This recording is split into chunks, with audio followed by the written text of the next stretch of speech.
도둑을 멈추게 한 말하는 솥뚜껑.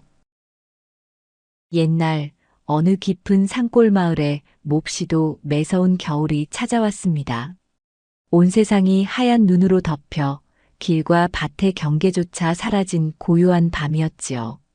산짐승들조차 추위를 피해 깊은 굴 속으로 숨어버린 그 적막한 밤에 오직 한 사람만이 눈밭을 헤치며 조심스럽게 발걸음을 옮기고 있었습니다.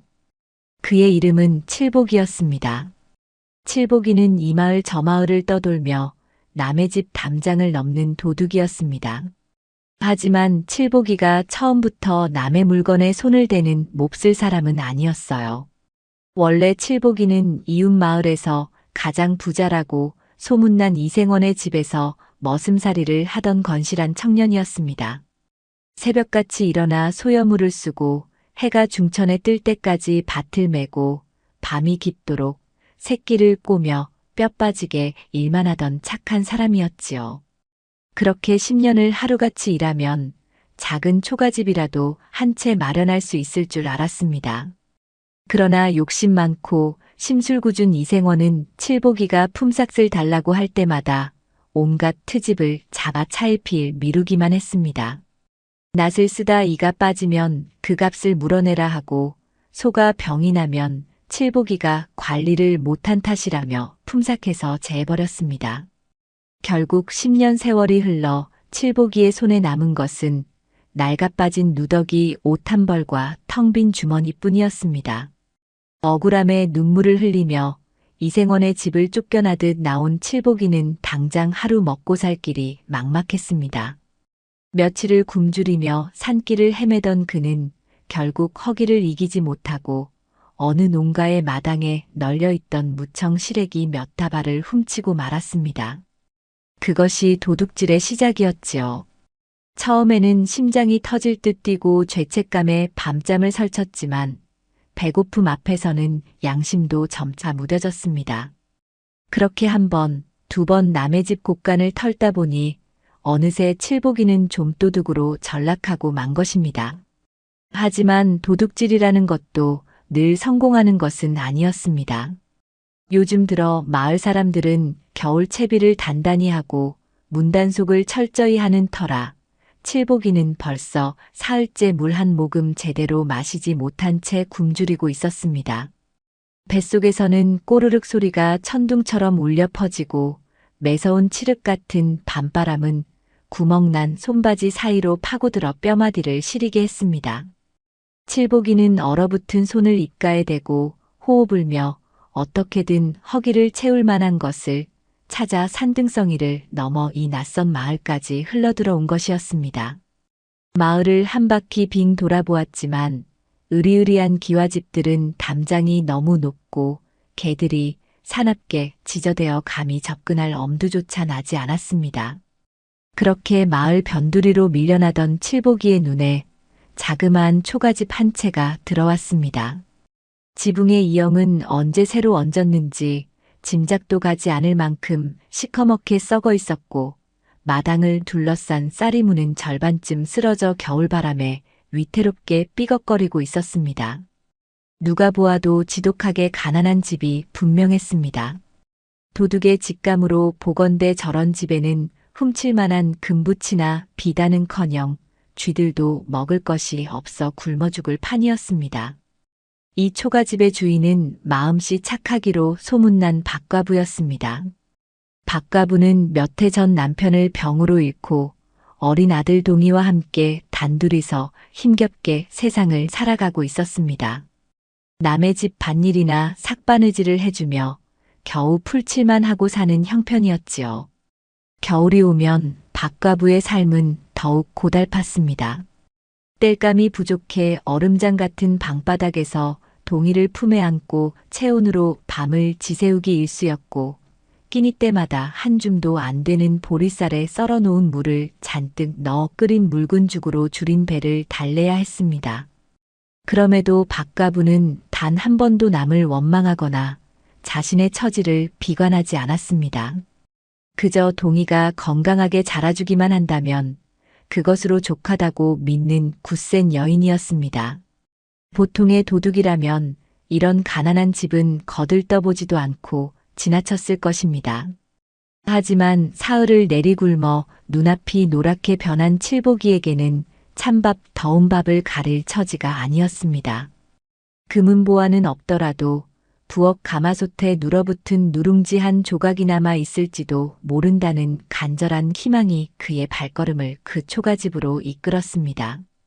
누룽지 한 움큼이라도 오독오독 씹어 넘기면 얼어붙은 몸이 조금이나마 녹을 것 같았습니다. 칠복이는 주변을 이리저리 살피며 발소리를 죽인 채 마당으로 살금살금 들어섰습니다. 마당에는 개 한 마리조차 키우지 않는지 쥐 죽은 듯 고요했습니다. 오직 매서운 겨울바람만이 앙상한 감나무 가지를 흔들며 스산한 소리를 낼 뿐이었습니다. 칠복이는 조심스럽게 방문 앞으로 다가갔습니다. 문풍지 사이로 희미한 숨소리가 들려왔습니다. 세상 모르고 깊은 잠에 빠져 있는 사람들의 평온한 숨소리였습니다. 칠복이는 안도의 한숨을 내쉬며 발길을 돌려 부엌 쪽으로 향했습니다. 부엌의 낡은 나무 문은 아기가 맞지 않아 조금 틈이 벌어져 있었습니다. 칠복이는 언손으로 문고리를 잡고 아주 천천히 소리가 나지 않게 문을 밀었습니다. 삐익 하는 미세한 소리가 났지만 거센 바람소리에 묻혀 다행히 집주인의 잠을 깨우지는 않은 듯 했습니다. 부엌 안은 칠흑같이 어두웠습니다. 흙바닥의 냉기가 발끝을 타고 정수리까지 올라오는 듯 했습니다. 칠복이는 조심스럽게 두 손을 더듬거리며 부뚜막 쪽으로 나아갔습니다. 코끝에 은은하게 밴 매캐한 재 냄새와 오래된 나무 냄새가 풍겨왔습니다. 마침내 그의 거친 손끝에 차갑고 둥근 무언가가 닿았습니다. 바로 커다란 무쇠 가마솥의 뚜껑이었습니다. 칠복이의 심장이 기대감으로 쿵쾅거리기 시작했습니다. 이 크고 묵직한 가마솥 안에는 틀림없이 식구들이 먹고 남긴 찬밥이나 긁다 만 누룽지가 있을 것이라 굳게 믿었습니다. 침이 꼴깍 넘어갔습니다. 그는 두 손으로 솥뚜껑의 손잡이를 단단히 움켜쥐었습니다. 무쇠로 만든 솥뚜껑은 생각보다 훨씬 무거웠습니다. 소리가 나지 않게 들어 올리려면 온몸의 근육을 조절하며 아주 천천히 들어야만 했습니다. 칠복이가 숨을 죽이고 허리에 힘을 주어 막 솥뚜껑을 위로 들어 올리려던 바로 그 찰나였습니다. 이놈, 어딜 함부로 손을 대느냐. 정적을 찍고 벼락같이 호통치는 소리가 어두운 부엌 안을 쩌렁쩌렁하게 울렸습니다. 마치 솥뚜껑 안에서 누군가 튀어나와 소리를 치는 것만 같았습니다. 너무나 크고 뚜렷한 그 호통 소리에 칠복이는 온몸이 돌처럼 굳어버렸습니다. 손잡이를 잡고 있던 두 손에는 힘이 쫙 빠졌고 머리끝부터 발끝까지 소름이 돋아 한 발자국도 움직일 수가 없었습니다. 칠복이는 눈을 커다랗게 뜬 채 어둠 속에서 소리가 들려온 가마솥 쪽만을 멍하니 바라볼 뿐이었습니다. 칠흑 같은 어둠이 내려앉은 부엌 안에는 칠복이의 거친 숨소리조차 들리지 않았습니다. 가마솥 뚜껑 손잡이를 부여잡은 두 손은 사시나무 떨리듯 파르르 떨리고 있었지요. 방금 전 귓가를 때리듯 쩌렁쩌렁하게 울려 퍼진 그 호통소리는 분명 이 텅 빈 부엌 안에서, 그것도 칠복이가 만지고 있던 무쇠 솥뚜껑 언저리에서 터져 나온 것이 틀림없었습니다. 마치 오래전부터 부엌을 지키고 있던 조왕신이 굶주림에 눈이 멀어 남의 집 부뚜막이나 뒤지는 비루한 도둑놈을 향해 불호령을 내린 것만 같았습니다. 칠복이는 너무나도 놀란 나머지 숨을 들이마신 채로 입을 다물지도 못했습니다. 등줄기를 타고 차가운 식은땀이 비 오듯 쏟아져 내렸습니다. 당장이라도 무서운 형상을 한 귀신이 눈앞에 나타나 자신의 목덜미를 낚아챌 것만 같은 공포에 온몸의 털이 곤두서는 듯 했습니다. 하지만 그 우렁찬 호통소리의 정체는 부엌을 지키는 신령이나 가마솥에 깃든 귀신이 아니었습니다. 그것은 부엌과 얇은 흙벽 하나를 사이에 두고 맞닿아 있는 안방에서 새어나온 소리였지요. 그 방에는 얇은 솜니불 하나를 어린 아들 동이와 나누어 덮고 새우잠을 자던 박과부가 누워 있었습니다. 매서운 추위와 지독한 가난 속에서도 하루하루를 억척스럽게 버텨내던 박과부는 그날 밤 몹시 고단한 꿈을 꾸고 있었습니다. 꿈속에서 박과부는 지난 봄에 피땀 흘려 일구어 놓은 산비탈의 작은 밭에 서 있었습니다. 가을이 되어 제법 알이 굵어진 고구마를 캘 생각에 부풀어 있었는데 어디선가 커다란 산돼지 한 마리가 쿵쿵거리며 나타나 소중한 밭을 마구 파헤치기 시작한 것입니다. 어린 아들 동이의 겨울 식량이 눈앞에서 망가지는 것을 볼 수 없었던 박과부는 괭이를 치켜들고 산돼지를 향해 죽으림을 다해 소리쳤습니다. 이놈, 어딜 함부로 손을 대느냐. 박과부가 꿈속에서 산돼지를 쫓아내기 위해 목청껏 내지른 이 다급하고도 단호한 외침이 하필이면 칠보기가 솥뚜껑을 들어 올리려던 찰나에 절묘하게 터져 나온 것이었습니다. 허술하게 지어진 초가집의 얇은 흙벽은 소리를 제대로 막아주지 못했고 한밤중의 고요함은 그 소리를 더욱 크고 무겁게 만들어 부엌으로 고스란히 전달했던 것이지요. 그러나 이런 속사정을 알 리 없는 칠보기의 귀에는 그 소리가 하늘이 내리는 엄중한 꾸짖음으로 들릴 수밖에 없었습니다. 도저히 감당할 수 없는 두려움에 사로잡힌 칠보기는 잡고 있던 솥뚜껑 손잡이를 아주 조심스럽게 놓았습니다. 쇳덩이가 부딪히는 작은 소리라도 나면 당장이라도 벼락이 떨어질 것 같아 그는 숨소리조차 내지 않으려 애를 썼습니다. 손을 뗀 칠보기는 그대로 차가운 부엌 흙바닥에 털썩 주저앉고 말았습니다. 다리의 힘이 완전히 풀려버려 더 이상 서 있을 수조차 없었기 때문입니다. 얼음장처럼 차가운 바닥의 냉기가 얇은 바지를 뚫고 스며들었지만 지금 칠보기에게 추위 따위는 느껴지지도 않았습니다. 오직 가슴속 깊은 곳에서부터 밀려오는 거대한 부끄러움과 회한이 그의 온몸을 짓누르고 있었을 뿐입니다. 어둠 속에 웅크리고 앉은 칠보기의 머릿속으로 지난날의 일들이 주마등처럼 스쳐 지나갔습니다. 이생원의 집에서 짐승처럼 일하며 온갖 구박을 견뎌냈던 억울한 시간들, 처음 남의 집 담장을 넘으며 두려움에 떨었던 밤, 그리고 결국은 쥐구멍보다 못한 이 낡은 초가집의 부엌까지 들어와 과부와 고아의 찬밥 한 덩이를 훔치려 한 자신의 비참한 꼴이 뼈저리게 느껴졌습니다. 칠보기는 두 손으로 얼굴을 감싸 쥐었습니다. 거친 손가락 사이로 뜨거운 눈물이 왈칵 쏟아져 내렸습니다. 내가 어쩌다 이런 몹쓸 놈이 되었단 말인가. 아무리 배가 고파도 그렇지 피부치 하나 없이 추위에 떠는 과부댁의 솥단지까지 노리다니. 나는 짐승만도 못한 놈이다. 소리내어 울 수도 없었던 칠보기는 속으로 피를 토하듯 자책했습니다. 가마솥을 향해 내지르던 그 호통 소리가 마치 하늘의 꾸지람처럼 그의 병든 양심을 강하게 후려친 것입니다. 한참을 그렇게 소리 없는 눈물을 쏟아내던 칠보기는 조용히 자리에서 일어났습니다. 그는 눈물범벅이 된 얼굴을 소매로 거칠게 닦아내고는 어둠 속에 우뚝 솟아있는 가마솥을 향해 큰 절을 올렸습니다. 비록 사람이 아닌 무쇠 솥단지를 향한 절이었지만 그것은 자신의 썩어빠진 마음을 꾸짖어준 하늘을 향한 깊은 참회와 감사의 인사였습니다. 고맙습니다. 짐승의 길로 떨어질 뻔한 이 못난 놈을 꾸짖어 주셔서 참으로 고맙습니다. 다시는 내 목에 칼이 들어와도 다시는 남의 물건에 손을 대지 않겠습니다. 올바르게 살겠습니다. 칠보기는 입술을 꽉 깨물며 굳게 다짐했습니다.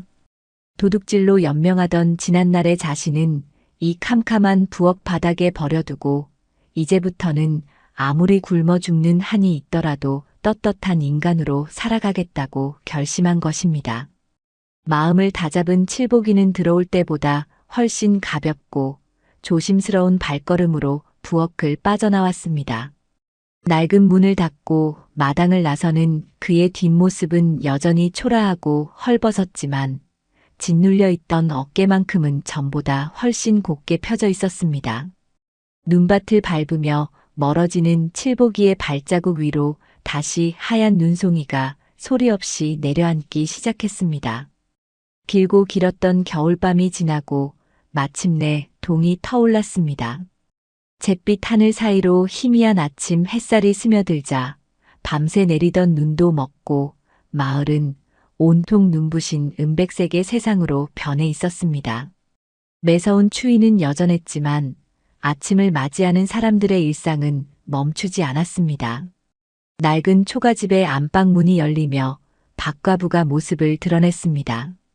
밤새 추위에 시달린 탓에 창백한 얼굴이었지만 그녀의 눈빛만은 맑고 단단했습니다. 박과부는 품속에서 웅크리고 자는 동이의 이불깃을 꼼꼼하게 여며준 뒤 서둘러 밖으로 나왔습니다. 오늘 아침에도 어김없이 동이에게 먹일 따뜻한 숭늉이라도 끓여내야 했기 때문입니다. 마당으로 내려서려던 박과부는 하얗게 덮인 눈 위에 깊게 파인 선명한 발자국들을 발견하고는 그 자리에 멈춰 서고 말았습니다. 발자국은 쌀이문 밖에서부터 시작되어 마당을 가로지른 뒤 정확히 부엌 문 앞까지 이어져 있었습니다. 그리고 부엌 안으로 들어갔던 발자국은 다시 밖으로 나와 마을 쪽으로 멀어져 가고 있었습니다. 그것은 어린아이의 것도 짐승의 것도 아닌 분명한 어른 남자의 커다란 발자국이었습니다. 박과부의 가슴이 덜컥 내려앉았습니다. 지난밤 누군가 자신의 집에 침입했다는 사실에 등골이 오싹해졌습니다. 떨리는 손을 부여잡고 박과부는 조심스럽게 부엌으로 다가갔습니다. 어제 저녁 단단히 닫아두었던 부엌 문이 아주 미세하게 틈을 보이며 열려 있었습니다. 그녀는 마당 한 구석에 세워져 있던 굵은 부직갱이를 무기 삼아 집어들고는 숨을 들이마시며 벌어진 문틈 사이로 조심스럽게 안을 들여다보았습니다. 혹시라도 무서운 도둑이 아직 부엌 안에 숨어 있지는 않을까 가슴이 조마조마했습니다. 하지만 부엌 안은 평소와 다름없이 텅 비어 있었고 썰렁한 냉기만이 맴돌고 있었습니다. 안심하며 부엌 안으로 들어선 박과부의 시선은 흙바닥에 찍힌 어지러운 발자국들을 따라 붓두막 위의 가마솥으로 향했습니다. 발자국은 가마솥 바로 앞에서 멈춰 있었고 그곳에는 누군가 무릎을 꿇고 엎드렸던 듯한 널찍한 자국이 선명하게 남아 있었습니다. 박과부는 어리둥절한 표정으로 가마솥 뚜껑을 열어보았습니다. 당연하게도 가마솥 안에는 긁어먹을 누룽지 한 조각, 식은 밥알 한 톨도 남아있지 않았습니다. 어제 저녁 동이와 함께 바닥까지 싹싹 긁어먹어 반들반들하게 윤기만 흐르고 있을 뿐이었습니다. 그 텅 빈 가마솥을 가만히 내려다보던 박과부의 머릿속에 번뜩 어떤 생각이 스쳐 지나갔습니다. 간밤의 굶주림을 견디지 못한 어떤 가여운 사람이 이 누추한 부엌까지 찾아 들어왔던 것입니다. 하지만 찬 공기만 맴도는 텅 빈 가마솥을 마주하고는 이 집의 참담한 가난을 깨닫고 깊은 절망감에 무릎을 꿇고 주저앉아 버렸을 그 사람의 모습이 눈앞에 그려지는 듯 했습니다. 훔칠 것 하나 없는 이 가난한 살림살이가 도둑의 발걸음마저 허탈하게 돌려세웠다는 생각에 박과부의 마음 한구석에는 두려움 대신 깊은 연민과 서글픔이 피어올랐습니다. 쯧쯧. 오죽 배가 고팠으면 이런 쓰러져가는 초가집 부엌까지 들어왔을 꼭. 도둑질을 하러 왔다가 빈 솥단지만 보고 발길을 돌렸을 그 사람의 심정은 또 오죽했을까. 박과부는 누군지도 모를 밤손님을 향해 깊은 한숨을 내쉬었습니다. 자신만큼이나 세상의 매서운 칼바람을 맞으며 굶주리고 있을 누군가의 처지가 남일 같지 않아 가슴이 먹먹해져 왔습니다. 그녀는 차가운 가마솥에 물을 붓고 아궁이에 소중하게 모아둔 마른 장작을 넣으며 불을 지피기 시작했습니다. 타닥타닥 소리를 내며 타오르는 주황빛 불꽃이 얼어붙은 부엌의 공기를 서서히 데우기 시작했습니다. 매운 연기가 부엌의 작은 창을 빠져나가 아침 하늘로 흩어질 때쯤 부뚜막 앞에 쪼그려 앉은 박과부의 두 손에는 따뜻한 온기가 돌고 있었습니다. 그녀는 간밤에 찾아왔던 가여운 손님이 오늘 아침에는 부디 따뜻한 밥 한 술이라도 얻어먹기를 마음속 깊이 바랐습니다. 아침 햇살은 초가집 지붕 위로 쌓인 흰 눈을 부드럽게 감싸며 조용하고도 평화롭게 마을을 비추고 있었습니다. 하얀 눈이 온 세상을 눈부시게 덮은 아침이 밝아오고 있었습니다. 칠복은 발이 푹푹 빠지는 험한 산길을 걸으며 끝없이 이어진 고개를 넘어가고 있었습니다. 며칠을 굶은 데다가 밤새 차가운 눈밭을 헤맨 탓에 그의 발걸음은 천근만근 무거웠습니다. 해진 집신 사이로 스며든 눈 녹은 물이 얼어붙어 발가락은 감각조차 없었고 얇은 누더기 옷 사이로 파고드는 산바람은 살점을 도려내는 듯 매서웠습니다. 이따금 다리에 힘이 풀려 눈밭에 쓰러질 때면 이대로 눈을 감고 편안히 잠들고 싶다는 유혹이 파도처럼 밀려왔습니다. 하지만 그럴 때마다 칠복은 지난밤 어두운 부엌에서 들려오던 그 우렁찬 솥뚜껑의 호통 소리를 떠올렸습니다. 자신의 어리석은 죄를 꾸짖어주던 그 목소리는 칠복의 귓가에 생생하게 맴돌며 얼어붙은 정신을 번쩍 들게 했습니다. 칠복은 눈밭에 엎드린 채로 얼어붙은 눈 움큼을 쥐어 입에 넣었습니다.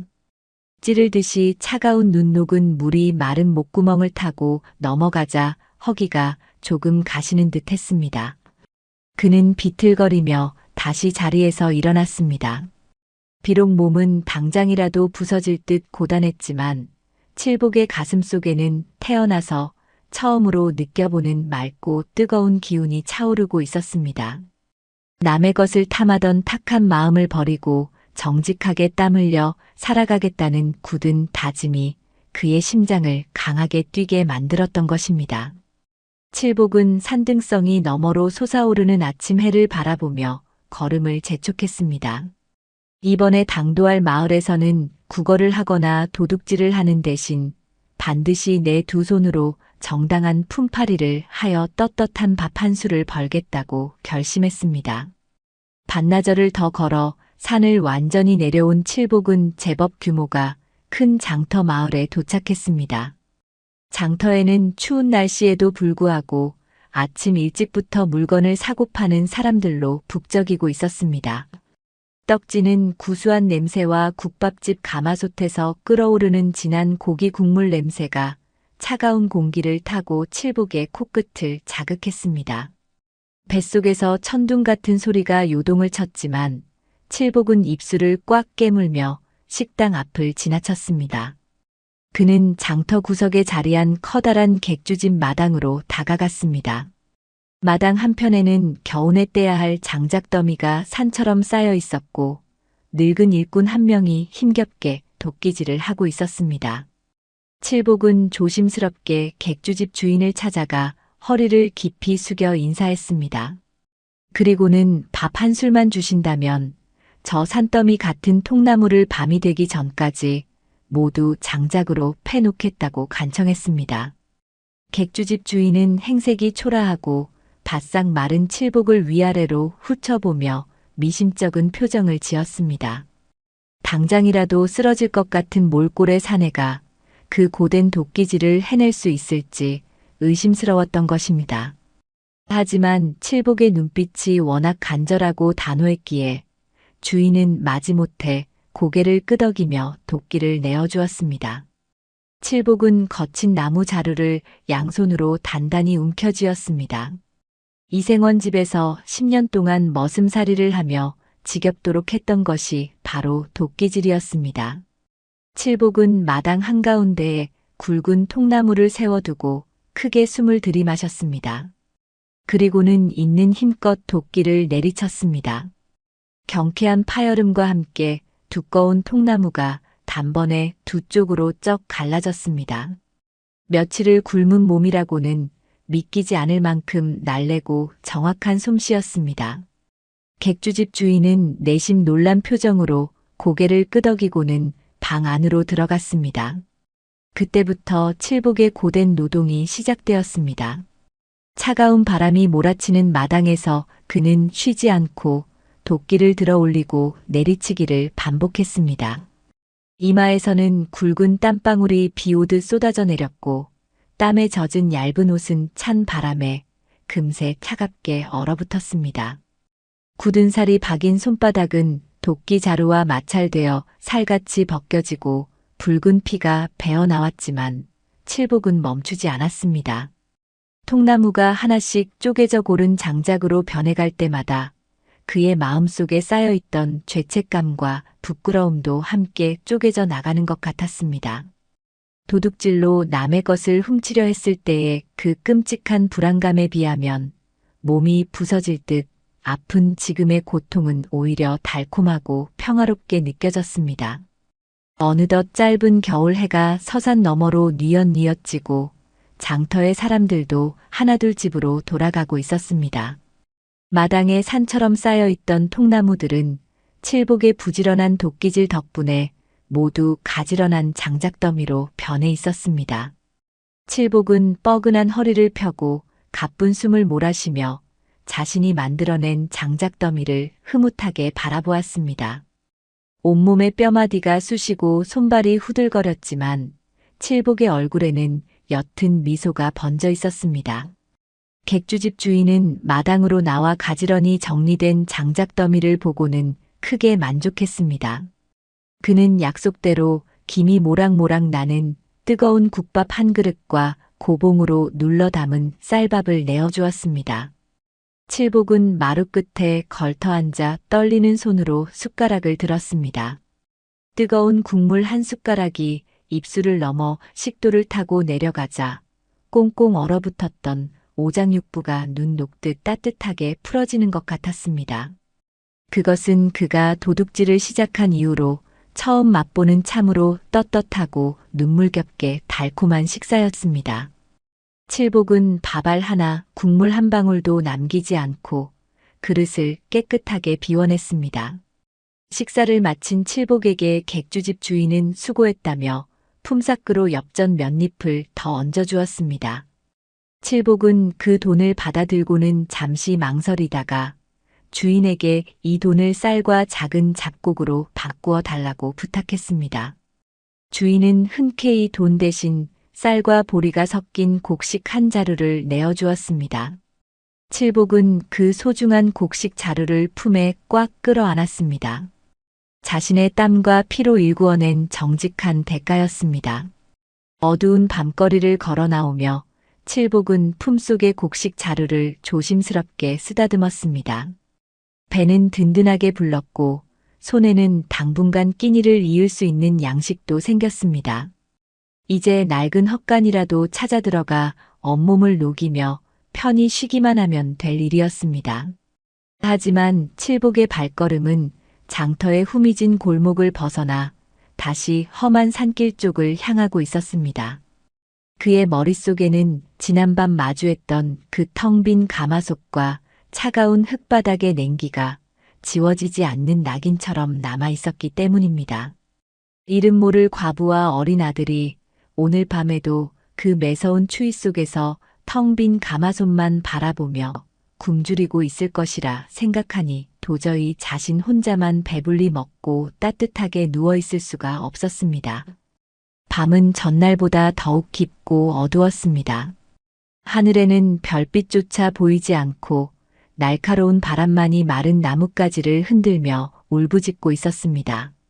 칠복은 무거운 곡식 자루를 한쪽 어깨에 짊어지고 장터 한 구석에서 주워 모은 땔감용 장가지들을 새끼줄로 엮어 다른 한 손에 쥐었습니다. 두 손이 무거우니 눈 덮인 산길을 오르는 것은 낮보다 몇 배는 더 고통스러웠습니다. 미끄러운 눈길에 수없이 엉덩방아를 찍고 가시던 불에 얼굴을 긁히면서도 칠복은 묵묵히 걸음을 옮겼습니다. 오직 그 가난하고 추운 부엌에 이 작은 온기를 전해주어야 한다는 생각 하나만이 그의 지친 두 다리를 움직이게 하는 원동력이었습니다. 오랜 시간을 걸어 마침내 칠복은 어젯밤에 찾았던 그 마을 어귀에 당도했습니다. 마을은 어둠 속에 깊이 잠들어 있었고 멀리서 개 짖는 소리만이 간간히 들려왔습니다. 칠복은 숨소리마저 죽인 채 조심스럽게 박과부의 초가집 앞으로 다가갔습니다. 쓰러져가는 쌀이문은 어젯밤과 다름없이 위태롭게 흔들리고 있었고 집 안에서는 희미한 온기조차 느껴지지 않았습니다. 칠복은 발소리를 내지 않으려 까치발을 하고 마당으로 들어섰습니다. 그는 어둠 속을 더듬어 부엌문 앞으로 다가갔습니다. 조심스럽게 문을 열자 어제와 같은 서늘한 공기와 매캐한 재 냄새가 흘러나왔습니다. 칠복은 부뚜막 앞으로 다가가 어깨에 짊어지고 온 곡식 자루를 살며시 내려놓았습니다.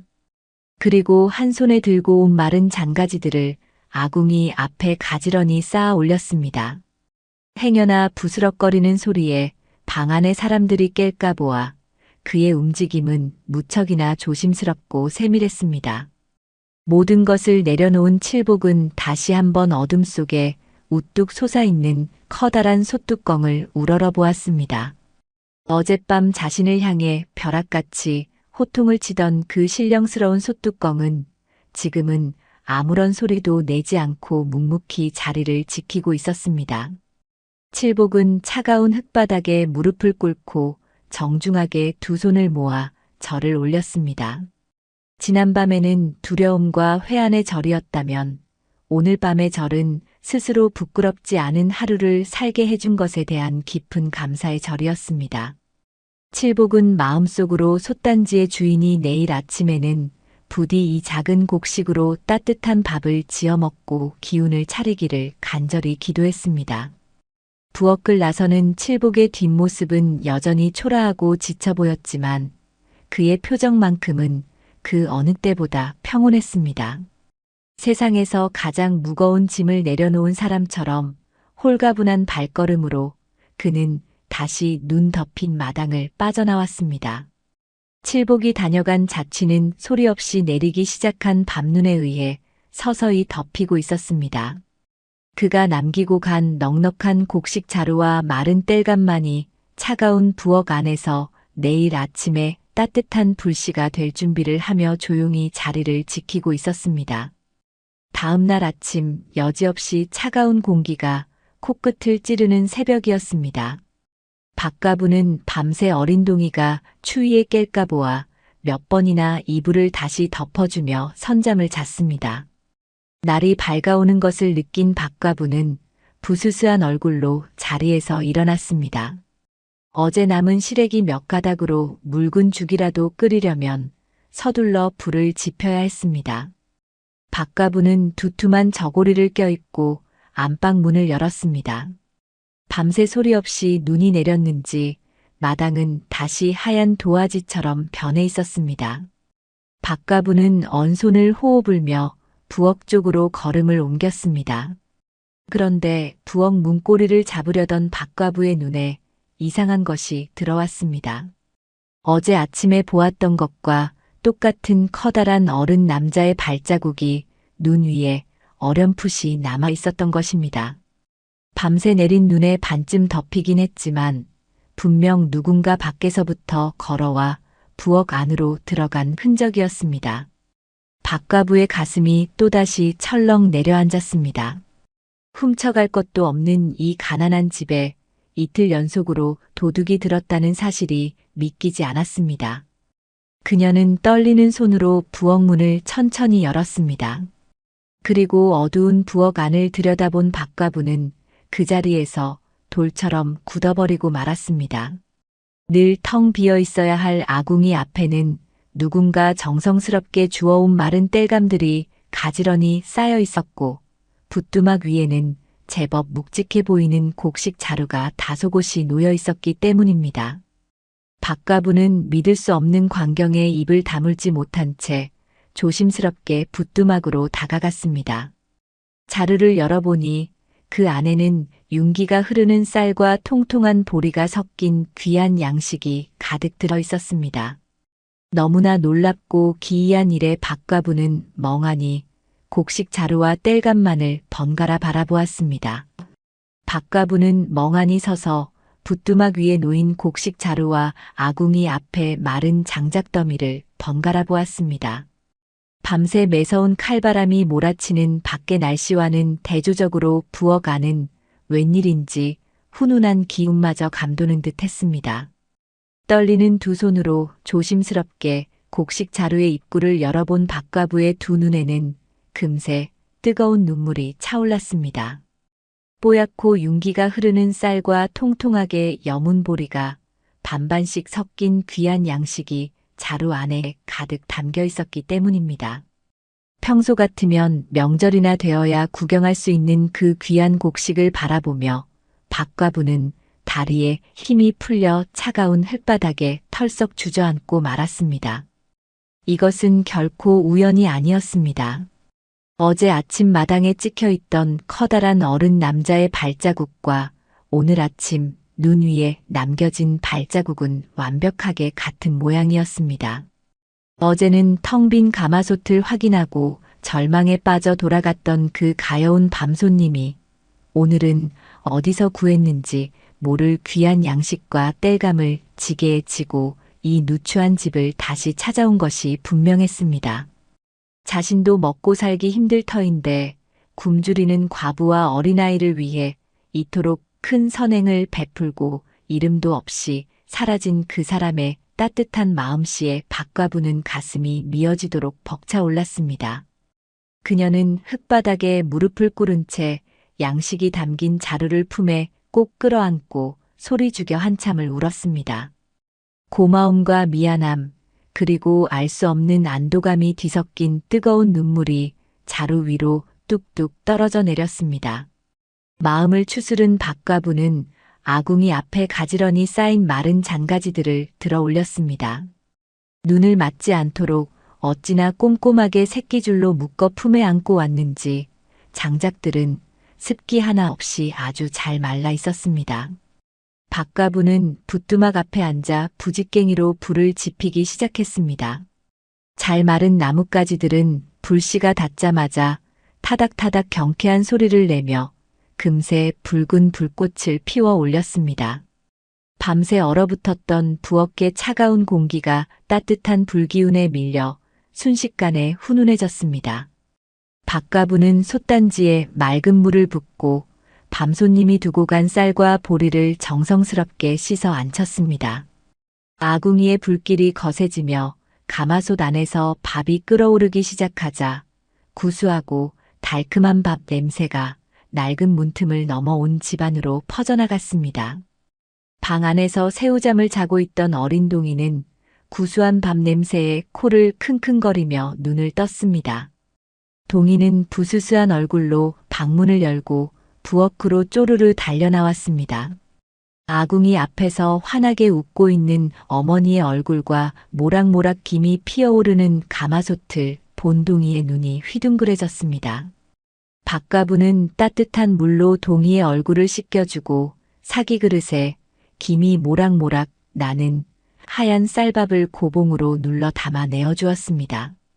곁들일 반찬이라고는 소금물에 절인 무짠지 한 조각이 전부였지만 동이는 세상을 다 가진 듯 행복한 표정으로 밥을 입 안가득 밀어 넣었습니다.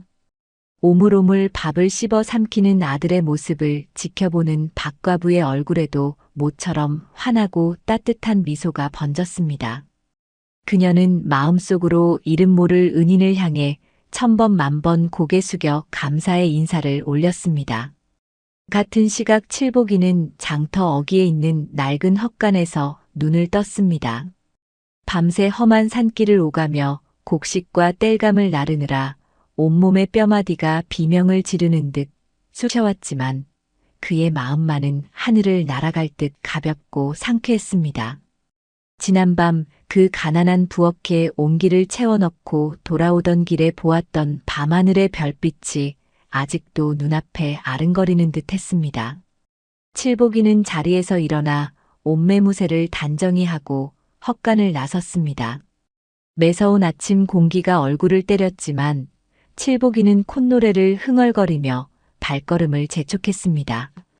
그날부터 칠복이의 삶은 완전히 달라졌습니다. 그는 더 이상 남의 집 담장을 훔쳐보거나 곳간을 노리는 비루한 도둑이 아니었습니다.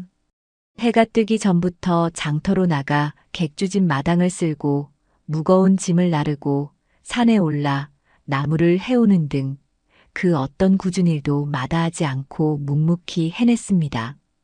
요령을 피우거나 불평하는 법이 없이 소처럼 일하는 칠복이의 성실한 모습에 장터 사람들도 점차 그를 다시 보게 되었습니다.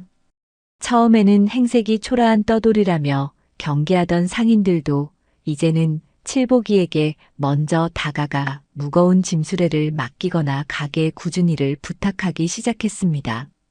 칠복이는 정당하게 흘린 땀방울의 대가로 받는 품삯의 소중함을 누구보다 잘 알고 있었습니다. 그는 하루 종일 뼈 빠지게 일해서 받은 돈을 허투루 쓰지 않았습니다. 배가 고파도 국밥 대신 값싼 주먹밥으로 끼니를 때우며 억척스럽게 돈을 모았습니다. 낡은 누더기 옷 대신 제법 두툼하고 질긴 무명옷 한 벌을 지어 입은 뒤로는 오로지 남은 돈을 엽전 꾸러미에 꿰어 허리춤에 단단히 매달고 다녔습니다. 이 돈이 모이면 칠복이가 향하는 곳은 언제나 정해져 있었습니다. 바로 장터 한 구석의 싸전과 건어물 가게였습니다. 닷새에 한 번씩 장이 크게 서는 날이면 칠복이는 모아둔 돈을 털어 쌀이나 보리, 혹은 동이가 좋아할 만한 말린 생선이나 눈깔 사탕 같은 것들을 샀습니다.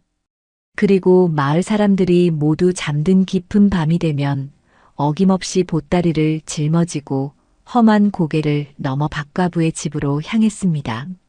처음 몇 번은 발각될까 두려워 가슴이 조마조마했지만 시간이 지날수록 그 밤길은 칠복이에게 세상에서 가장 행복하고 평화로운 산책길이 되었습니다.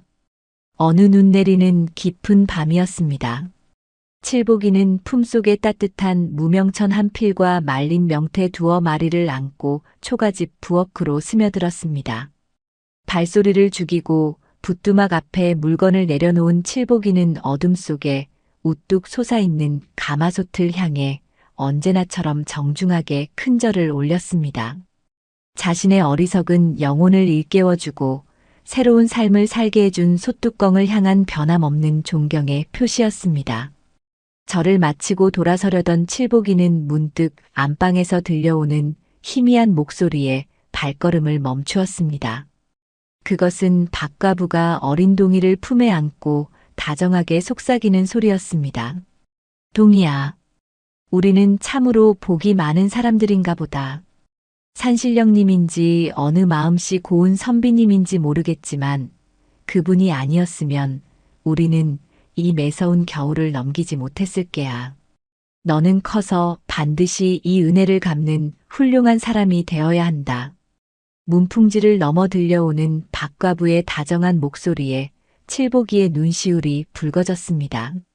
자신이 베푼 작은 정성이 한 가족의 생명을 구하고 이토록 큰 희망을 주고 있다는 사실에 가슴이 뭉클해졌습니다. 칠복이는 행여나 자신의 숨소리가 들릴까 보아 조심스럽게 부엌을 빠져나왔습니다. 밤하늘에서 소리 없이 내리는 하얀 눈송이가 칠복이의 어깨 위로 포근하게 내려앉고 있었습니다. 그는 세상을 향해 떳떳하게 가슴을 펴고 다시 장터를 향해 걸음을 옮겼습니다. 그렇게 길고 혹독했던 겨울이 지나고 어느덧 따뜻한 봄바람이 산등성이를 타고 내려오기 시작했습니다.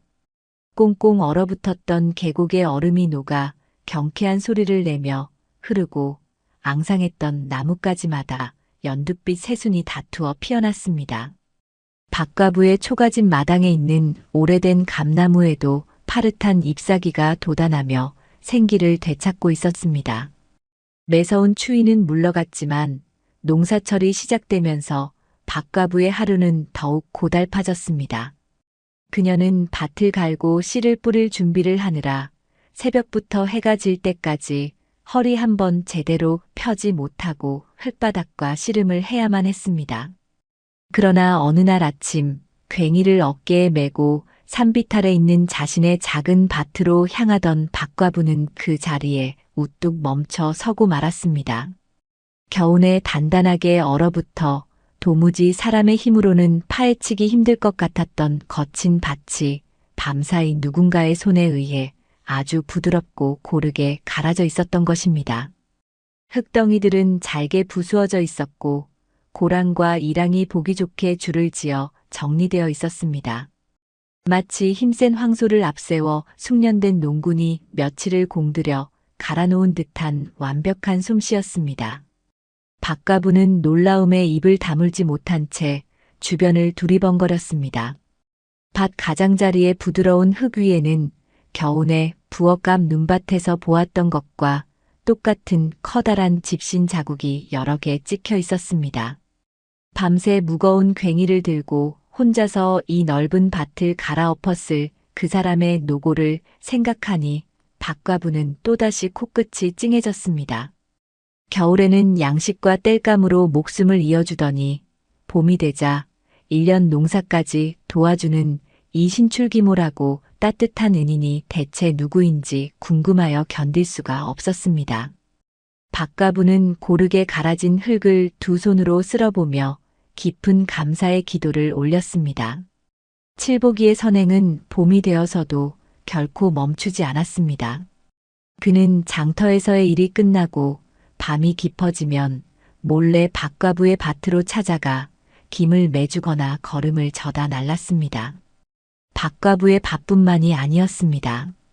칠보기는 밤길을 걷다가 다리가 무너진 곳을 발견하면 혼자서 커다란 돌을 져다 나르며 징검다리를 고쳐 놓았고 이웃 마을의 가난한 노인의 집에 몰래 나무를 베어다 마당에 쌓아두기도 했습니다. 남몰래 베푸는 선행의 기쁨은 그 어떤 진수성찬이나 비단옷보다도 칠보기의 영혼을 살찌우고 단단하게 만들었습니다. 장터에서도 칠보기의 평판은 하늘을 찌를 듯 높아졌습니다. 객주집 주인은 그의 성실함과 정직함을 높이 사서 장부 관리를 돕는 중요한 일자리를 내어주었습니다. 칠보기는 그를 알지 못했지만 틈틈이 어깨너머로 글자를 익히며 밤낮 없이 노력한 끝에 객주집의 크고 작은 일들을 막힘없이 처리해내는 훌륭한 일꾼으로 성장했습니다. 사람들은 더 이상 그를 헐벗은 떠돌이라 부르지 않고 듬직하고 믿음직한 청년이라 칭찬하며 다가왔습니다. 칠보기의 얼굴에는 지난날의 그늘이나 도끼는 온데간데 없이 사라지고 맑고 깊은 눈동자와 여유로운 미소만이 자리 잡고 있었습니다. 초여름에 눈부신 햇살이 내리쬐는 어느 날 박과부의 밭에는 푸른 채소들이 탐스럽게 자라나고 있었습니다. 박과부는 동이의 손을 잡고 밭으로 나와 무성하게 자란 잡초를 뽑고 있었습니다. 땀방울이 이마를 타고 흘러내렸지만 튼실하게 자라나는 작물들을 보며 그녀의 얼굴에는 웃음꽃이 피어났습니다. 밤마다 찾아와 밭을 돌보아주는 보이지 않는 은인의 손길 덕분에 올해 농사는 그 어느 해보다 풍년이 될 것이 분명했습니다. 부드러운 산들바람이 불어와 푸른 잎사귀들을 흔들고 지나가며 두 사람의 이마에 맺힌 땀을 식혀주었습니다. 평화롭고 고요한 일상이 마치 따뜻한 담요처럼 마을 전체를 포근하게 감싸 안고 있었습니다. 세월은 산등성이를 타고 흐르는 구름처럼 참으로 무심하고도 빠르게 흘러갔습니다. 박과부의 집 마당에 서 있던 앙상한 감나무가 잎을 틔우고 열매를 맺기를 10여 번이나 반복하는 동안 마을에는 크고 작은 많은 변화가 찾아왔습니다. 봄이면 연분홍 진달래가 온 산을 물들였고 여름이면 장대비가 계곡을 시원하게 쓸어내렸으며 가을이면 황금빛 들판이 풍요롭게 일렁였고 겨울이면 어김없이 온 세상이 순백의 눈으로 포근하게 덮였습니다. 자연의 섭리 속에서 박과부와 동이의 삶도 몰라보게 달라져 있었습니다.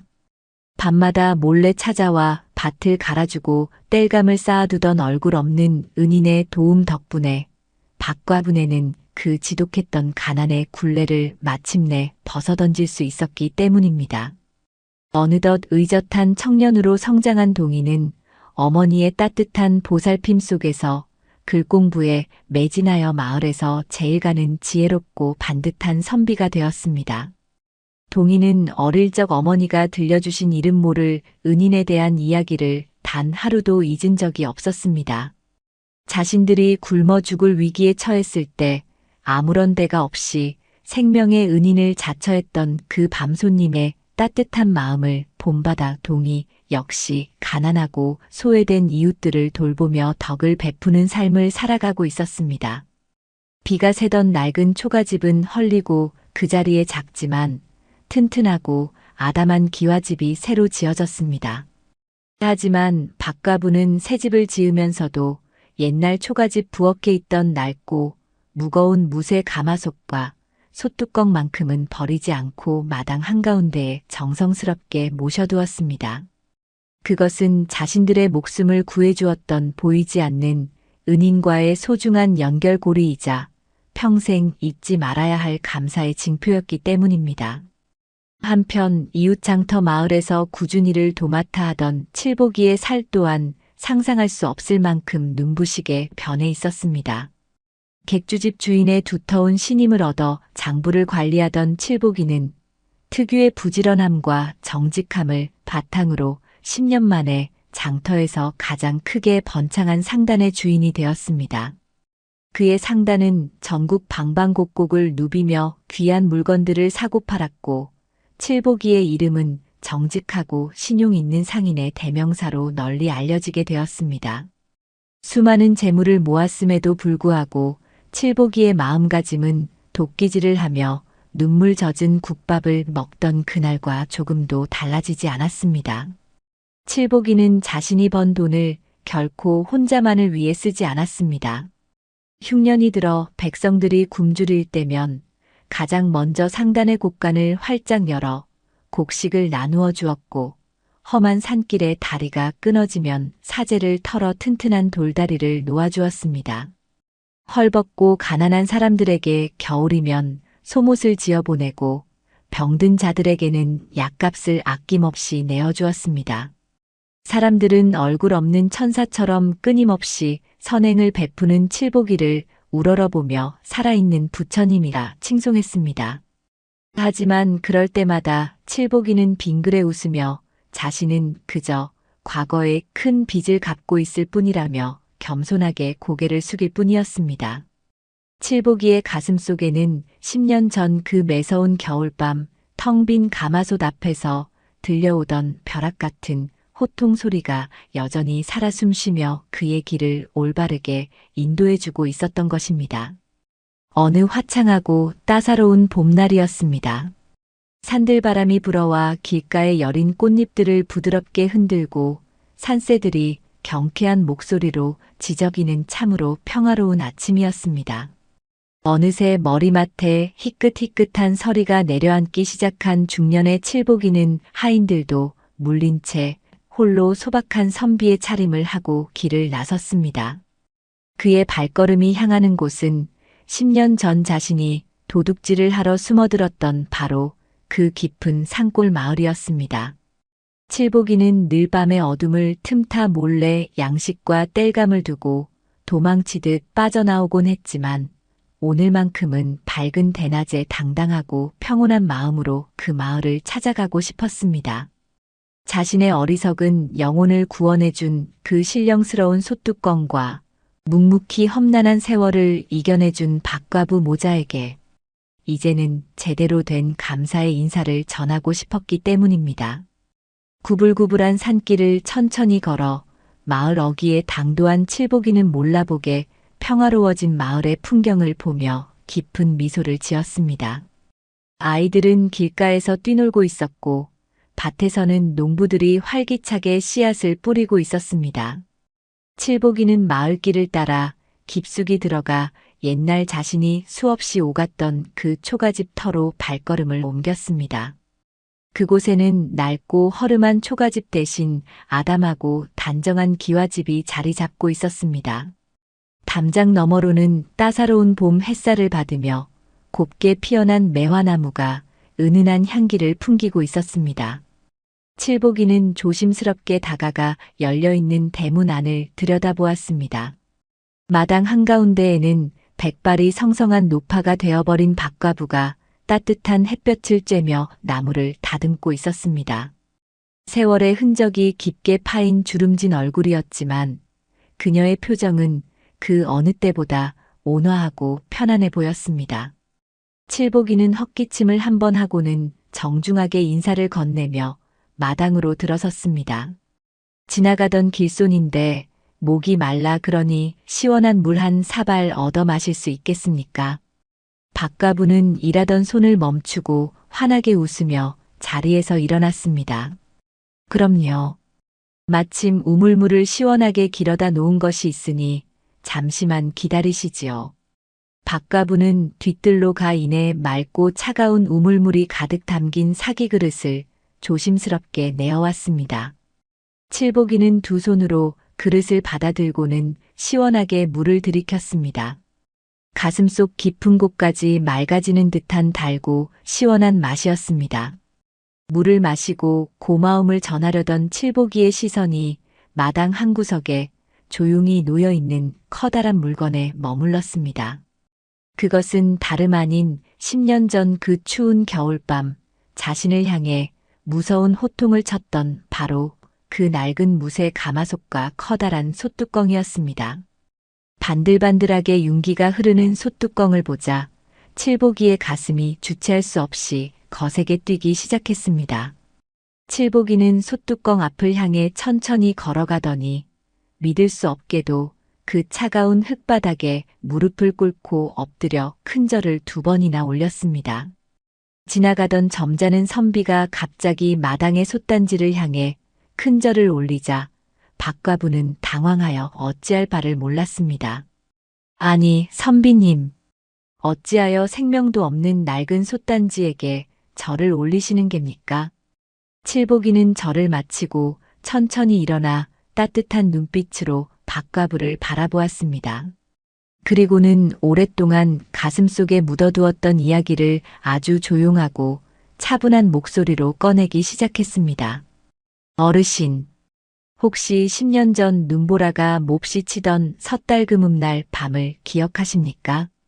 굶주림에 지쳐 짐승처럼 남의 집 담장을 넘던 한 어리석은 좀도둑이 있었습니다. 그 도둑은 며칠을 굶은 끝에 빈집을 털러 들어갔다가 훔쳐갈 것이 아무것도 없는 가난한 부엌에서 찬밥 한 덩이라도 찾으려 저 커다란 솥뚜껑을 몰래 들어 올렸지요.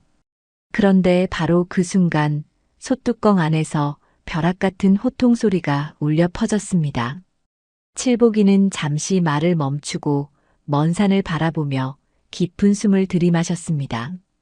박과부의 두 눈은 호기심과 놀라움으로 커져 있었습니다. 이놈, 어딜 함부로 손을 대느냐.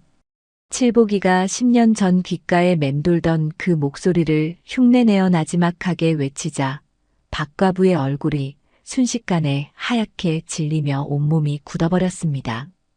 그녀의 뇌리에는 10년 전 그토록 춥고 고단했던 밤 꿈속에서 산돼지를 쫓아내며 무의식 중에 내질렀던 자신의 잠꼬대가 섬광처럼 스쳐 지나갔습니다. 그 우렁찬 호통 소리에 도둑은 하늘이 자신을 꾸짖는 줄만 알고 혼비백산하여 솥뚜껑을 놓고 주저앉아 버렸습니다. 텅 빈 가마솥에 냉기는 도둑의 썩어빠진 양심을 강하게 내리쳤고 그는 그날 밤 그 부엌 바닥에서 지난날의 죄를 깊이 뉘우쳤습니다. 그 후로 도둑은 정직하게 땀을 흘리며 살아가기로 굳게 맹세했고 평생을 남을 돕는 일에 바치며 참된 사람으로 다시 태어났습니다. 어르신, 그날 밤 저 솥뚜껑이 아니었다면, 아니 어르신의 그 꾸지람이 아니었다면 저는 평생토록 남의 것을 탐하는 짐승으로 살다 비참하게 죽었을 것입니다. 칠복이의 고백이 이어지는 동안 박과부의 두 눈에서는 뜨거운 눈물이 하염없이 흘러내렸습니다. 밤마다 몰래 양식을 가져다 주고 밭을 갈아주어 자신들의 목숨을 살려주었던 그 고마운 은인이 다름 아닌 그날 밤 부엌에 들어왔던 가여운 도둑이었다는 사실이 믿기지 않았습니다. 자신의 한낱 꿈속 잠꼬대가 한 사람의 어두운 영혼을 구원하고 그 사람이 다시 자신과 아들의 생명을 구원해낸 이 거룩하고도 기막힌 인연 앞에 박과부는 그저 감격의 눈물만을 흘릴 뿐이었습니다. 아이고 세상에.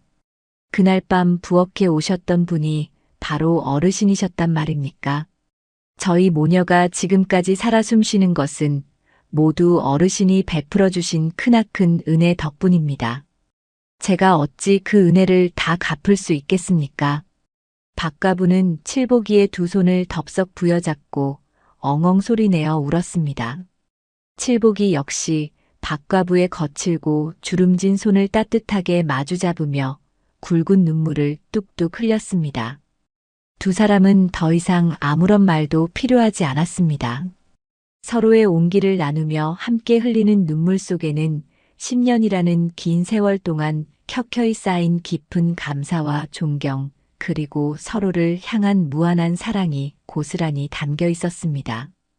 때마침 서당에서 아이들을 가르치고 돌아오던 동희가 대문 안으로 들어서다 이 광경을 보게 되었습니다.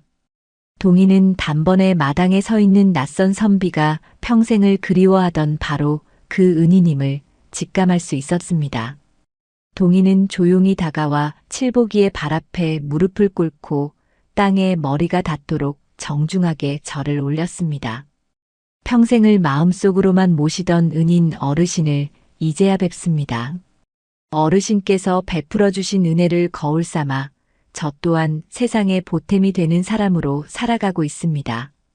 칠복이는 서둘러 동희를 일으켜 세우며 그의 듬직한 어깨를 토닥여 주었습니다. 잘 자라준 동희의 모습이 마치 자신의 친자식을 보는 것보다 더 자랑스럽고 대견했습니다. 세 사람은 마당의 평상에 둘러앉아 지난 10년간의 이야기를 나누며 시간 가는 줄을 몰랐습니다. 웃음꽃이 피어났다가 이내 눈시울이 붉어지기를 반복하는 참으로 길고도 따뜻한 오후였습니다. 해가 서산 너머로 뉘엿뉘엿 기울고 하늘이 온통 붉은 노을로 물들기 시작할 무렵 칠복이는 자리에서 일어났습니다. 박과부와 동희가 한사코 하룻밤 묵어가기를 청했지만 칠복이는 빙그레 웃으며 고개를 저었습니다.